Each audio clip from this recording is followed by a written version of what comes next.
Welcome back. Once again, I'm your host, Carl Rising, and today I have a special treat for you. The first installment in my new series on antifungal herbs and supplements. We're going to cover a lot of different things, some of which you had probably no idea they were antifungal. I didn't know they were antifungal until I did all this research, and I've compiled a list of over 40 different antifungal herbs and supplements, some of which is straight up nutritional supplements with antifungal side benefits.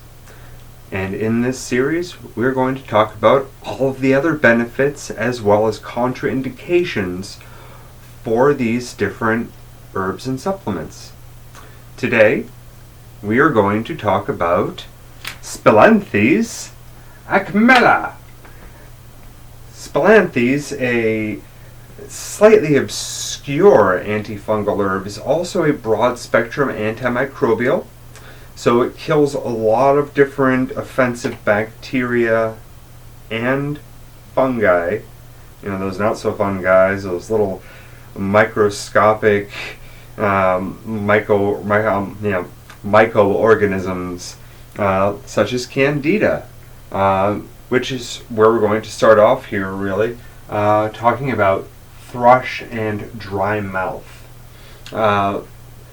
Those are usually caused by Candida albicans overgrowing in the mouth. Now, Candida does live in the mouth, remember, but it's not supposed to overgrow. Usually, if it's overgrown here, that means it's overgrown here. If it's overgrown here, you probably get other problems, and Spilanthes can help with some of those as well. It also treats gum infections of any sort. It's really helpful. It's a local anesthetic.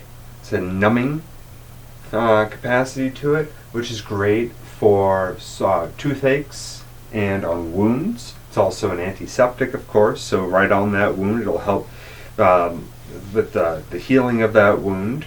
Get into other reasons why it's good for wounds towards the end of this first part here. It's also anti-inflammatory, which is of course going to be great on top of the local anesthetic thing here for sore throats, ulcers, also killing H. pylori, good for killing ulcers, and it helps with H. pylori and such. Stomachitis, so inflammation of the stomach lining, which is usually an H. pylori deal in the first place, an H. pylori / Candida kind of thing. And rheumatic fevers, which, rheumatoid arthritis is usually an autoimmune thing with Candida.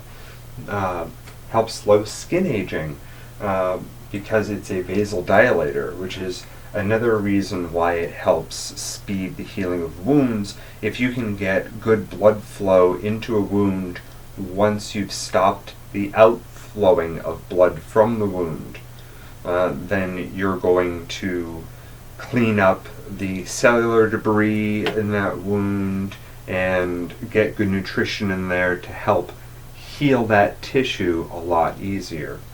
So great on slow healing pimples and such, especially with other qualities that it has that we will get into.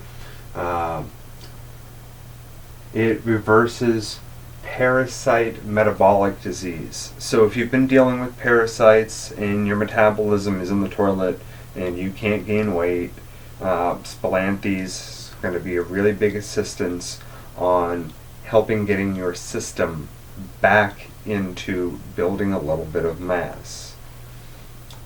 It is also a neuroprotectant, which is largely due to the main nutrient you'll find in here, aside from any other antifungals. Don't mind me, I got an eyelash here. Antifungal qualities it has. The bioflavonoids in it are a wonderful antioxidant, essential for building tissue out of collagen, and most of our tissue is mostly collagen. So very important.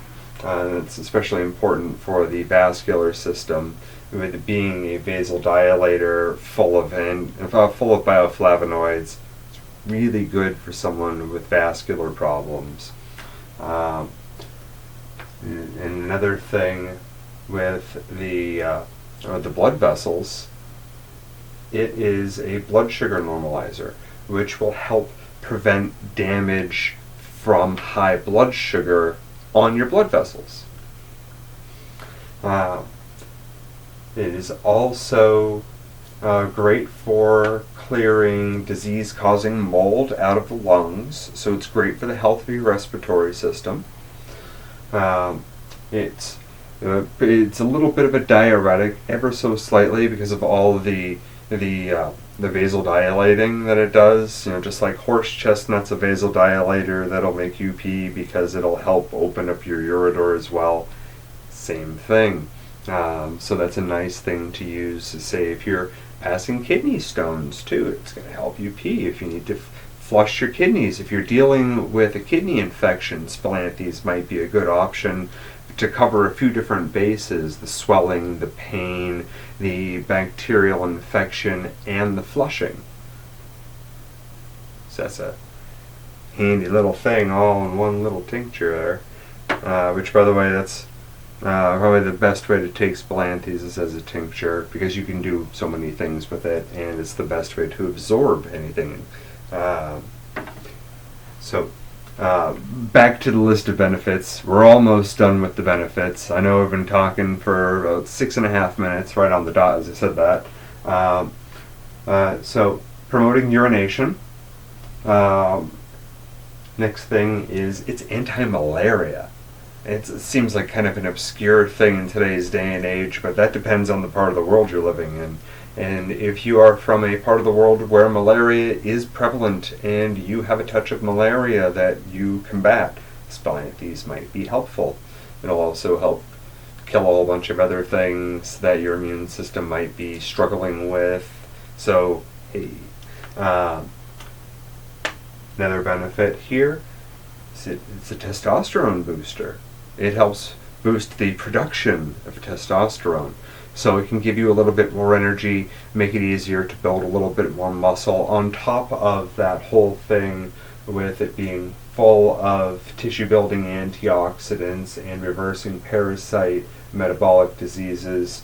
You can boost your testosterone as well. So if you're recovering from all these problems and trying to put on some muscle, Spilanthes might be a big help. And one more benefit here: it has been shown to be promising for cancers of the breast, cervical, colon, and skin varieties.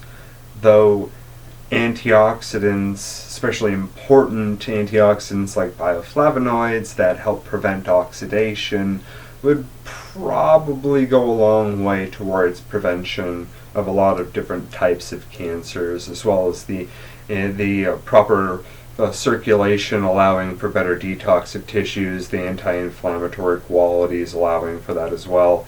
There's a lot of factors in here that probably lend towards a little bit of cancer prevention.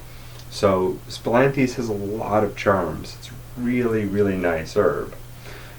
Now, of course, with the vasodilating, the the urination-inducing, and with the testosterone producing, we have some things to watch out for, because while one person's side benefit is good, it might also be a side effect to someone else depending on what they have going on. So do not use Spilanthes if you are already taking a diuretic. You don't want to dehydrate yourself. That's no fun. Being dehydrated is never fun.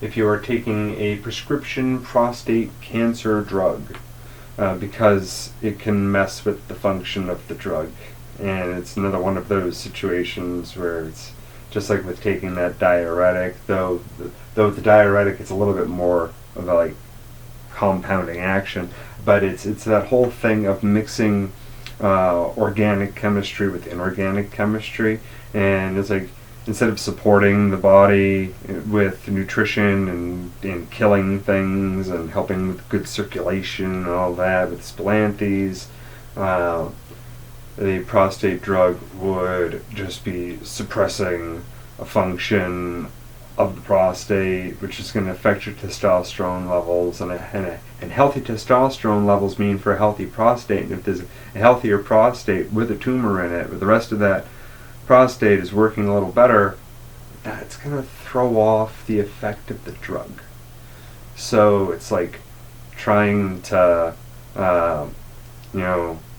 deal with a solid plastic thing and moving into a natural substance, and like just trying to get something in there without disturbing something else. It's really just, I'm not going to tell you not to take your prescriptions. I'm not a doctor. Do what you want to do. Seek the advice. This is for informational purposes only, of course.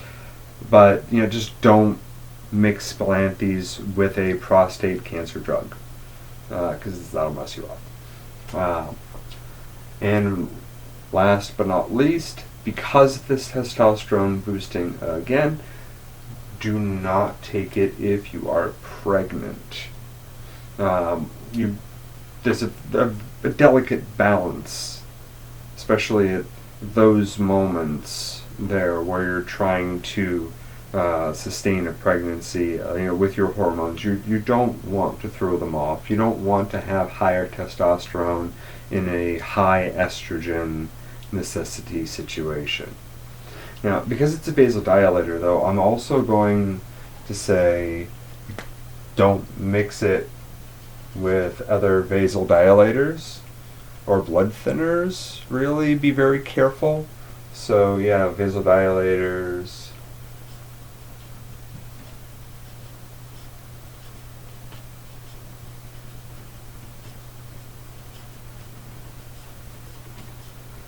or blood thinners.